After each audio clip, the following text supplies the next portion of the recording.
Good morning. Shri Banaskantha कड़वा पाटीदार संस्कार मंडल science college Palanpur में आपनु स्वागत है। मित्रों, आज आपने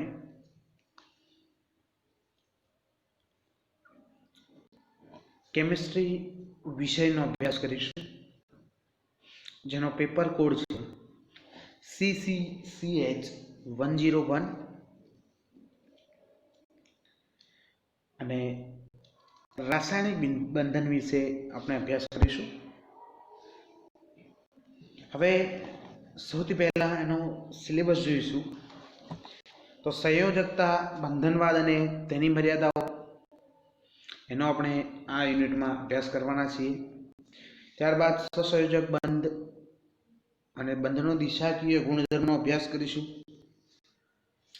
એના પછી વિવિધ પ્રકારના સંકરો અને સાદા અકાર્બનિક અણુઓના આકાર વિશે અભ્યાસ કરીશું। એમોનિયા અને H2O માટે PACPR સિદ્ધાંતનો અભ્યાસ કરીશું અને એમો થિયરીના આધારે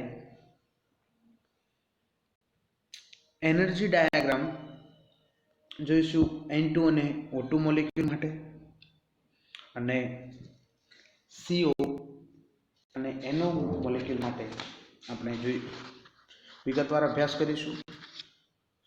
હવે આગળ જોઈશું મિત્રો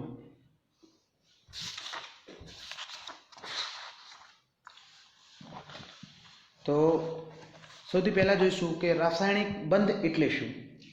कोईपण अणु होय तो ए अणु में आवेलो रासायनिक बंध कोने कहीशुं तो अणु में रहेला परमाणुओं ने एकबीजा साथे जकड़ी राखता बळने रासायनिक बंध कहे छे।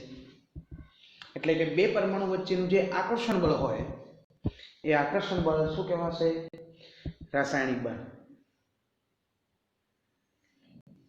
हवे जोईशुं के रासायनिक बंध केवी रीते बने छे। तो रासायनिक बंध बनवा माटे दरेक परमाणु ए पोतानी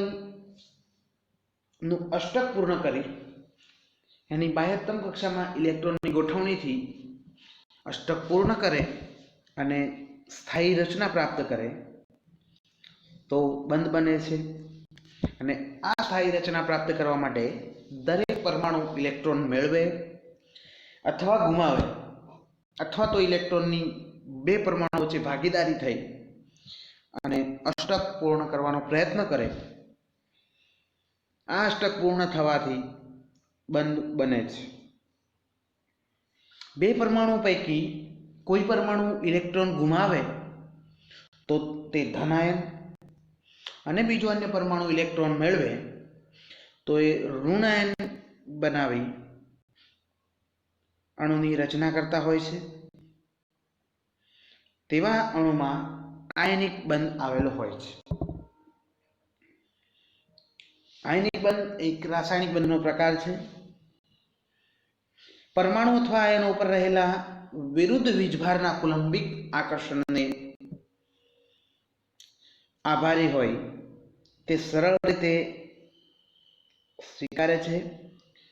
परंतु जो अणुओना बे परमाणुओ इलेक्ट्रॉननी भागीदारीथी अणुनी रचना करता होय तेवा अणुमां सहसंयोजक बंध जोवा मळे छे। सहसंयोजक बंधो के जेमां आयनो अने स्थित विद्युत आकर्षण बळनो अभाव होय छे। सहसंयोजक बंध एवा परमाणुमां जोवा मळशे के जेमां आयनिक गुण न होय अथवा तो ए आयन स्वरूपे न होय અને આવી સ્થિતિમાં જ્યાં આયનો ન હોય અથવા સ્થિતિ વિદ્યુત આકર્ષણ બળનો અભાવ હોય ત્યાં ઇલેક્ટ્રોનનું સ્થાનાંતરણ શક્ય નથી। અને એવા સંજોગોમાં આ અણુ પરમાણુઓને કોઈ બળ જકડી રાખે છે તો આ કયું બળ હશે કે જે પરમાણુઓને એકબીજા સાથે જકડી રાખે છે? तो सौ प्रथम ईस्वीसन 1916 में अमेरिकन वैज्ञानिक G.N. लेविस ए आनो जवाब आप्यो। અને જણાવ્યું કે સહસંયોજક સંયોજનોમાં જોડાયેલા પરમાણુઓ 1, 2 કે 3 ઇલેક્ટ્રોનની ભાગીદારી દ્વારા અષ્ટક પૂર્ણ કરે છે અને સ્થાયિત્વ પ્રાપ્ત કરે છે. લુઈસના મત મુજબ અધાતુ પરમાણુઓ એકબીજા સાથે 1 ઇલેક્ટ્રોનની ભાગીદારીથી એકલ બંધ બનાવે છે, જેને સિંગલ બંધ કહીશું. જો 1 ઇલેક્ટ્રોન યુગ્મથી સ્થાયી રચના પ્રાપ્ત ન થાય તો પરમાણુ એક કરતાં વધુ ઇલેક્ટ્રોનની ભાગીદારી કરે છે.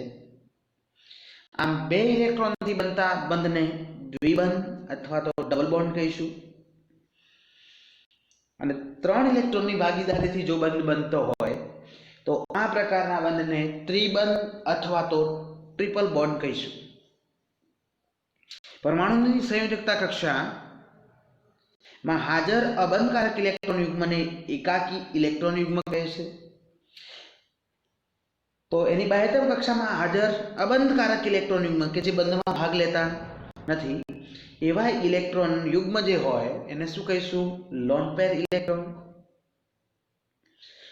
આ એકાકી ઇલેક્ટ્રોન યુગ્મો એ સીધા બંધમાં ભાગ લેતા નથી, પરંતુ અણુના આકાર અને તેના રાસાયણિક ગુણધર્મોને પ્રભાવિત કરે છે. એટલે કે આ જે લોન પેર ઇલેક્ટ્રોન છે, આ લોન પેર ઇલેક્ટ્રોન એ બંધમાં તો ભાગ લેતા નથી, પણ લોન પેર ઇલેક્ટ્રોન હોવાને કારણે એનું જે બંધારણ છે, બંધારણમાં થોડા ઘણા અંશે ફેરફાર જોવા મળે, એના ગુણધર્મોમાં ફેરફાર જોવા મળે, આવા પ્રકારની અસરો જોવા મળે છે. તો સહસંયોજક બંધ અંગેનો લુઈસનો ખ્યાલ એ અણુઓના આકાર અને બંધ ઉર્જા જેવી બાબતોને સ્પષ્ટપણે સમજાવી શકતો નથી. લુઈસના મત મુજબ જે તે પરમાણુ એ સહસંયોજક બંધથી જોડાતો હોય અને એની ઉપર લોન પેર ઇલેક્ટ્રોન આવેલા હોય તો આ લોન પેર ઇલેક્ટ્રોનને કારણે કેવા પ્રકારનો બંધ બનશે, અને બંધ ઉર્જા કેવી હશે અને એ અણુનો આકાર કેવો હશે, આવી બાબતો સ્પષ્ટપણે સમજાવી શકાતી નથી.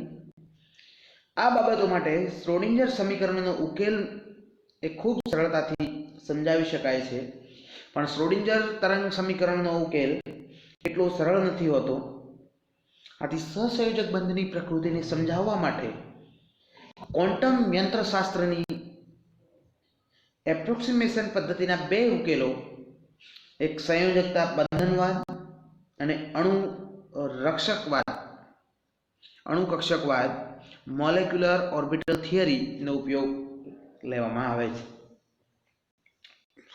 મિત્રો, હવે જોઈશું સંયોજકતા બંધનવાદ એટલે શું અને તેની મર્યાદાઓની ચર્ચા કરીશું. તો સૌથી પહેલા VBT સંયોજકતા બંધનવાદ, વેલેન્સ બોન્ડ થિયરી એનું પૂરું નામ છે. ઈસવીસન 1927માં હિટલર અને લંડન નામના વૈજ્ઞાનિકોએ સૌપ્રથમ આ વાદ પ્રસ્થાપિત કર્યો. ત્યારબાદ આ વાદનું સ્લેટર અને પાઉલિંગે વિસ્તૃતીકરણ કર્યું અને સહસંયોજક બંધમાં સૌથી પ્રથમ અનુવાદ, સેકન્ડ સંકરણ અને થર્ડ દિશાત્મક ગુણધર્મો, આ ત્રણેય જે પરિબળો છે એને સમજાવ્યા.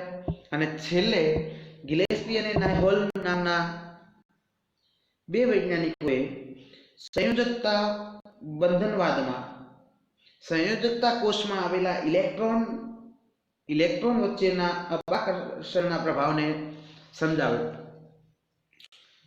તો સંયોજકતા બંધનવાદના મહત્વના મુદ્દાઓ જોઈશું. એમાં સૌથી પહેલું પરમાણુવીય કક્ષકોનું અતિવ્યાપન, જેને આપણે સંમિશ્રણ કહીશું, ઓવરલેપિંગ. મિત્રો, અણુમાં જોડાતા પરમાણુઓની પરમાણુવીય કક્ષકો કેન્દ્રીય આકર્ષણ દ્વારા પાસે આવીને એકબીજા સાથે અતિવ્યાપન કરે છે, અધ્યારોપણ, ઓવરલેપિંગ કરે છે.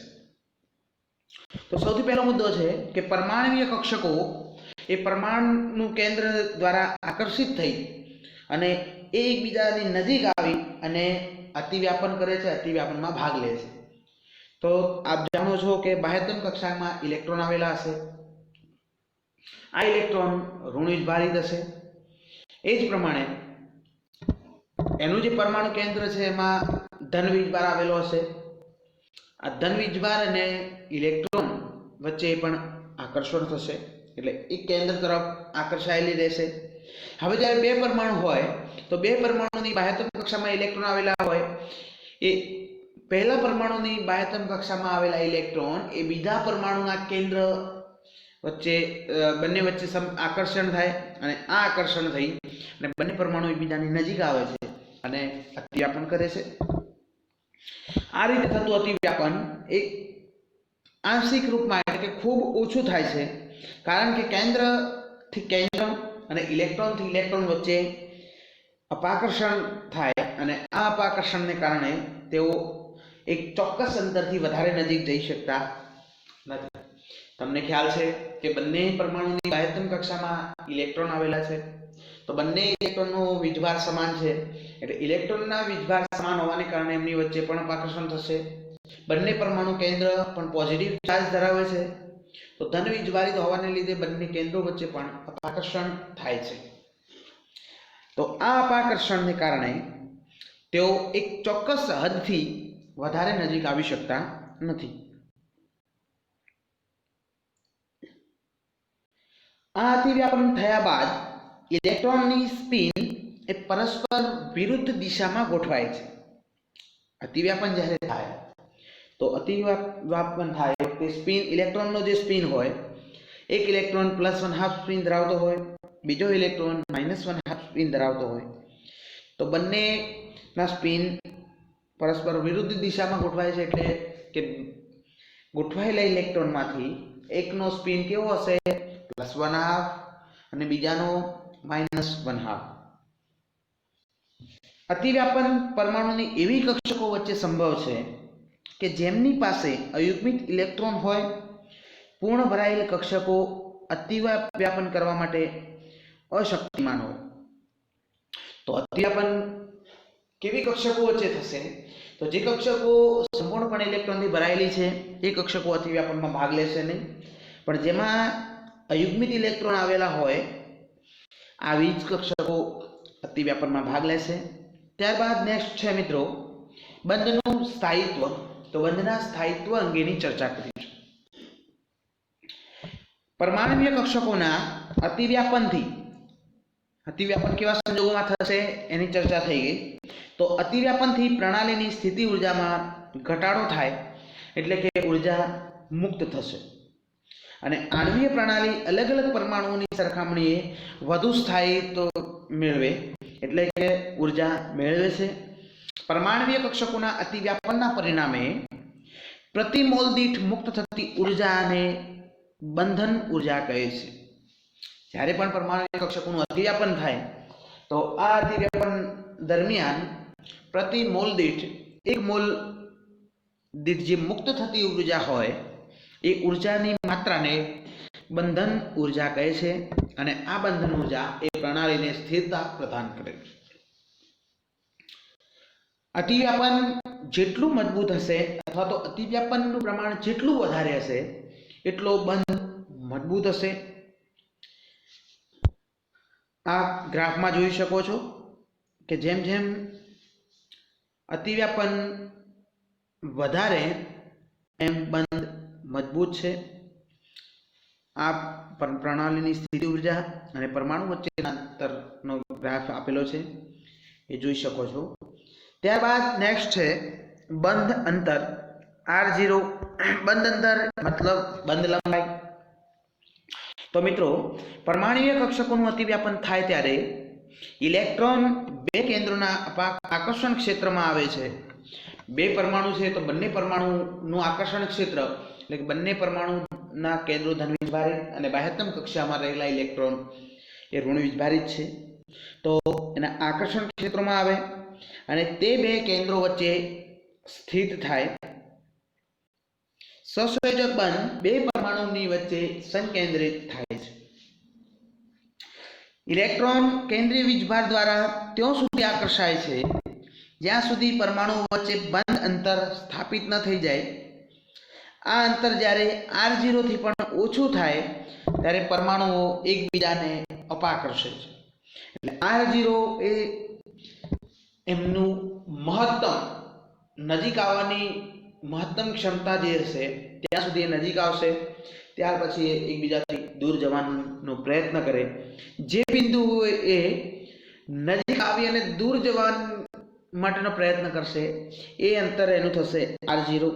તો એના કરતાં જ્યારે ઓછું થાય ત્યારે પરમાણુઓ એકબીજાને શું કરશે, એમની વચ્ચેનું અપાકર્ષણ વધી જશે અને અપાકર્ષણ વધવાને કારણે એ એકબીજાથી દૂર જશે. આમ કેન્દ્રોની વચ્ચેનું આ સમાન અંતર કે જ્યાં કેન્દ્રો પર લાગતું આકર્ષણ અને અપાકર્ષણ બળ સમાન થઈ જાય ત્યારે કેન્દ્રો ન્યૂનતમ સ્થિતિ ઊર્જાની સ્થિતિમાં રહે છે,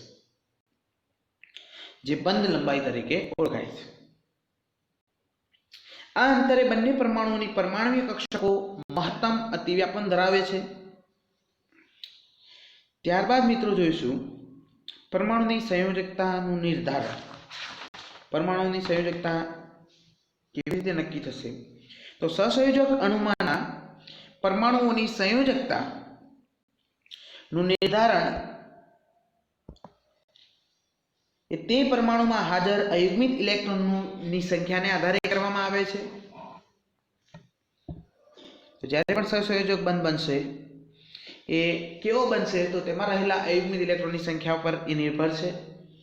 ત્યારબાદ જોઈશું મિત્રો સંક્રાંતિ. સંક્રાંતિ એટલે શું? તો ધરાવસ્થામાં કોઈ પણ પરમાણુ હોય તો ધરાવસ્થામાં એની ઇલેક્ટ્રોન રચના જે હોય એ ઇલેક્ટ્રોન રચનામાં એ પરમાણુ પાસે પૂરતા અયુગ્મિત ઇલેક્ટ્રોન ન હોય તો પરમાણુ ઉત્તેજિત થઈ અને તેની ઊંચી શક્તિવાળી કક્ષકમાં સંક્રાંતિ અનુભવે છે, જેનાથી પૂરતા પ્રમાણમાં અયુગ્મિત ઇલેક્ટ્રોન મેળવી શકાય છે. તો ધરાવસ્થામાંથી પરમાણુ ઉત્તેજિત અવસ્થામાં આવે એટલે એના જે ઇલેક્ટ્રોન જ્યાં ગોઠવાયેલો છે તેનાથી ઊંચી શક્તિ સપાટીમાં એનું સ્થાનાંતરણ થાય. આને સંક્રાંતિ કહીશું. ત્યારબાદ મિત્રો સંકરણ દ્વારા સંકૃત કક્ષકોનું નિર્માણની ચર્ચા કરીશું.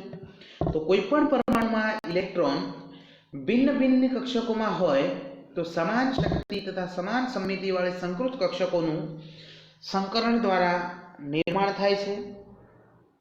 સંકૃત કક્ષકોનું અતિવ્યાપન દિશાત્મક હોવાથી મજબૂત બંધ બનાવે છે. સંકરણનો આની આગળ ચર્ચા કરીશું મિત્રો. હવે જોઈશું સંયોજકતા બંધનવાદની મર્યાદાઓ.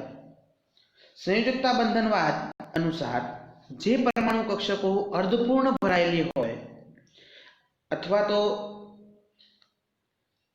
જેમની પાસે અયુગ્મિત ઇલેક્ટ્રોન છે તે એકબીજા સાથે અતિવ્યાપન અનુભવી અને સહસંયોજક બંધ બનાવે છે. પરંતુ જે કક્ષકો પૂર્ણ ભરાયેલ હોય તે અતિવ્યાપનમાં ભાગ લઈ શકતી નથી, આથી બંધ બનાવી શકતા નથી. પરંતુ વાસ્તવિકતા એ સાચું નથી. કેન્દ્ર સંયોજકતા પરમાણુની બધી જ કક્ષકો પ્રત્યે સરખી અસર કરવા બંધાયેલ છે. આમ આ વાદની કેટલીક મર્યાદાઓ પણ છે. એટલે જે કક્ષકોમાં અયુગ્મિત ઇલેક્ટ્રોન આવેલા હોય એ અયુગ્મિત ઇલેક્ટ્રોન આવેલા હોય તો જ સહસંયોજક બંધ બને, આવું સાચું નથી. જે કક્ષકો સંપૂર્ણપણે ઇલેક્ટ્રોનથી ભરાયેલી છે એ પણ સહસંયોજક બંધ બનાવવી જોઈએ. માટે કેટલીક મર્યાદાઓની ચર્ચા કરીશું. આ વાદમાં કરેલ ધારણા કે પૂર્ણ ભરાયેલ કક્ષકો બંધ બનાવી શકતી નથી એ એક અપવાદ છે. આ વાદના પરમાણુઓના અન્ય ગુણો જેવા કે ચુંબકીય ગુણ, રંગ વગેરેને સમજાવવામાં નિષ્ફળ જાય છે. એટલે કે આ વાદ પરમાણુઓના અન્ય ગુણો જેવા કે ચુંબકીય ગુણ, રંગ વગેરેને સમજાવવામાં નિષ્ફળ જાય છે.